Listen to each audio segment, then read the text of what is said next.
really excited to be here.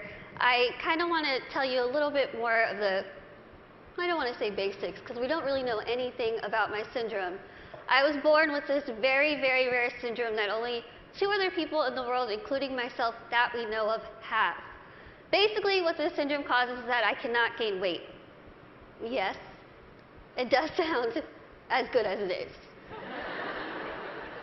I could eat absolutely whatever I want, whenever I want, and I won't really gain any weight. I'm going to be 25 in March, and I've never weighed over about 64 pounds my entire life.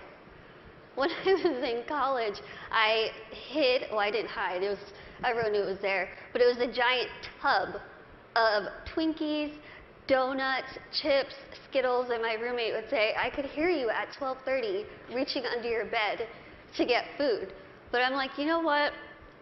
It's all right. I can do these things.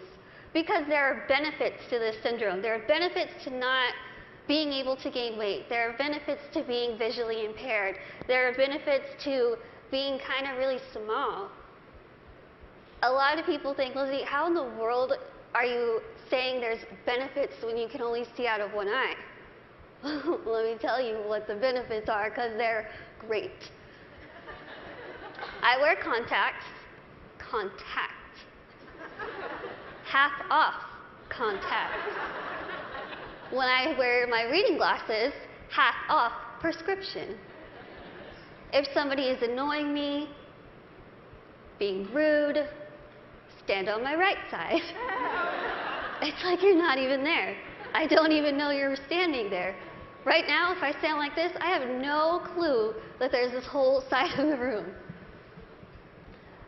Also, being small, I am very willing to volunteer myself to go to Weight Watchers, go to some gym and say, hi, I'm Lizzie. I will be your poster child. Put my face on whatever you need and I will say, hi, I use this program. Look how well it worked. Even though there are really amazing things that have come from this syndrome, there are also things that have been very, very difficult, as you can imagine. Growing up, I was raised 150% normally. When I was my parents' first child, and when I was born, the doctors told my mom, your daughter has no amniotic fluid around her at all. So when I was born, it was a miracle that I came out screaming.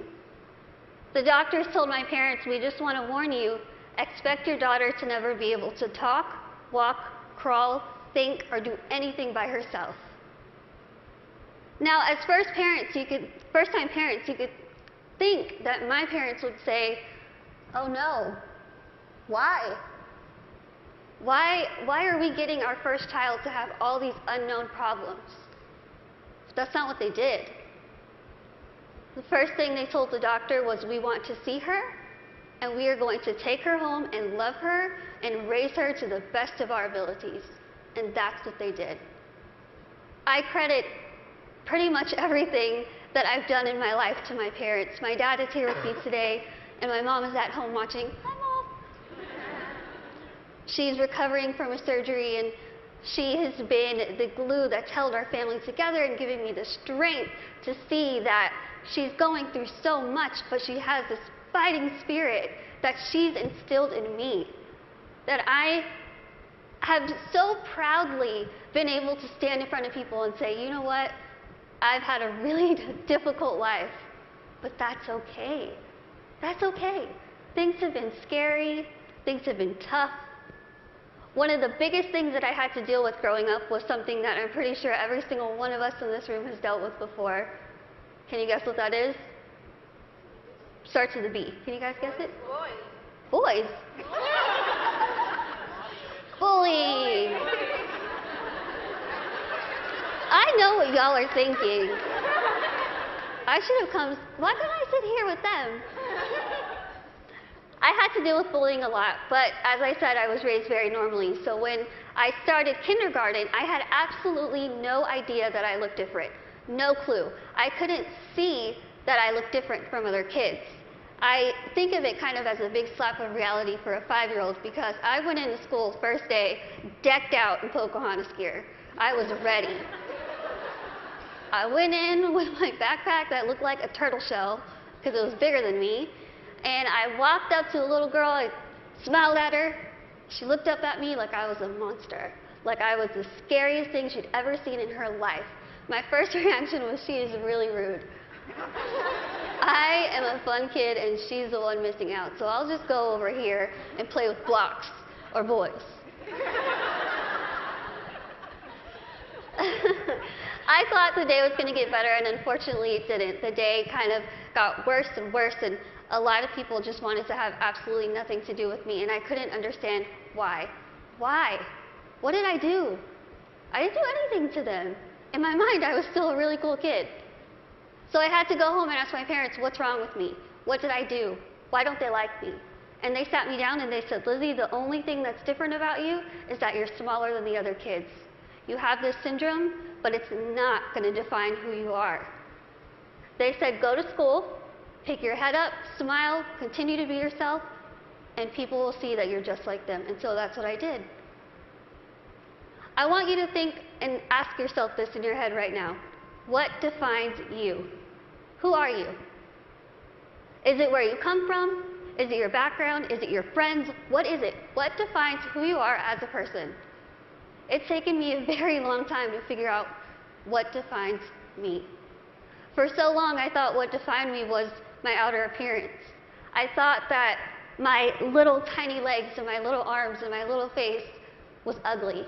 I thought it was disgusting. I hated when I would wake up in the morning and I was going to middle school and looking in the mirror, getting ready and thinking, can I just scrub this syndrome off? It would make my life so much easier if I could just scrub it off. I could look like the other kids. I wouldn't have to buy clothes that had Dora the Explorer on it. I wouldn't have to buy stuff that was bedazzled when I was trying to be like the cool kids. I would wish and pray and hope and do whatever I could to pray that I would wake up in the morning and I would be different and I wouldn't have to deal with these struggles. It's what I wanted every single day, and every single day I was disappointed.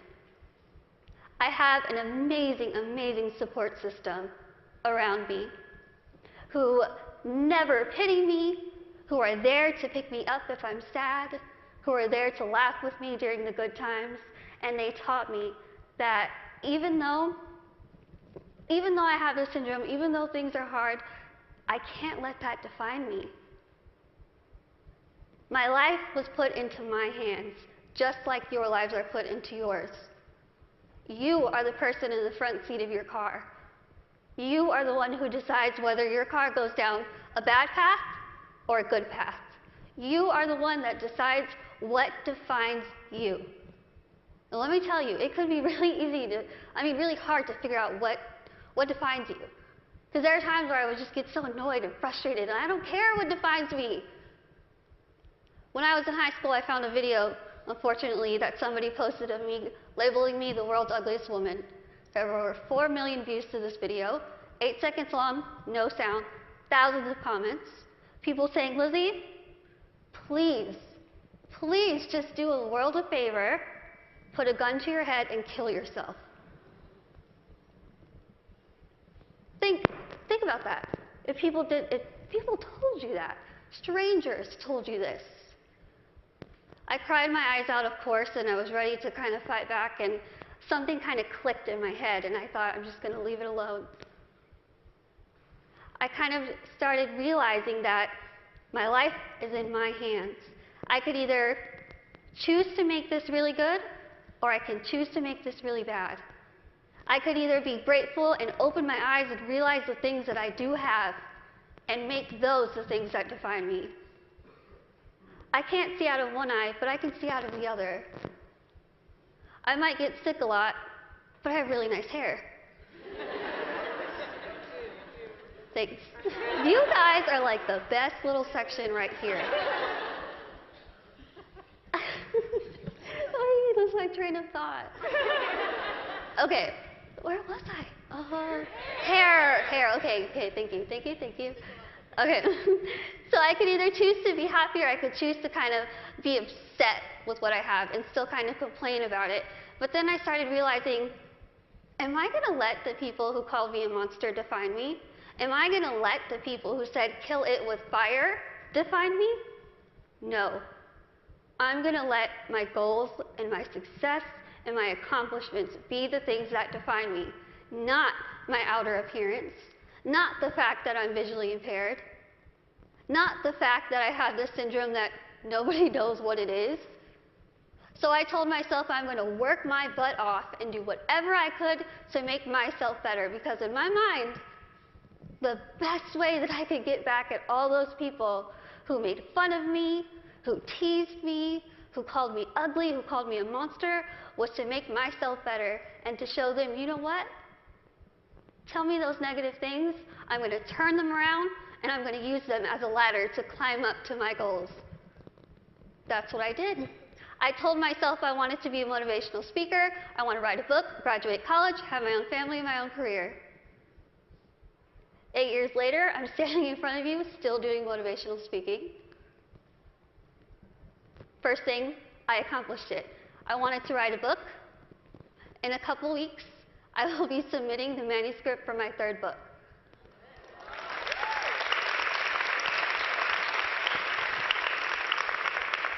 I wanted to graduate college, and I just finished college.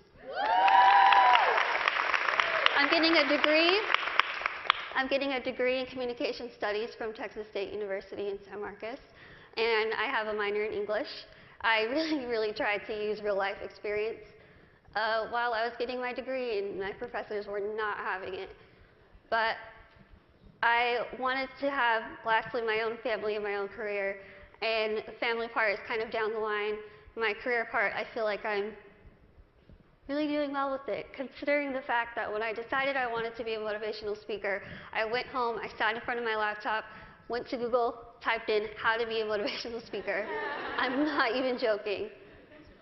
I worked my butt off. I used the people who were telling me that I couldn't do this to motivate me. I used their negativity to light my fire to keep going. Use that. Use that. Use that negativity that you have in your life to make yourself better, because I guarantee you, you will win. Now, I want to end with asking you again.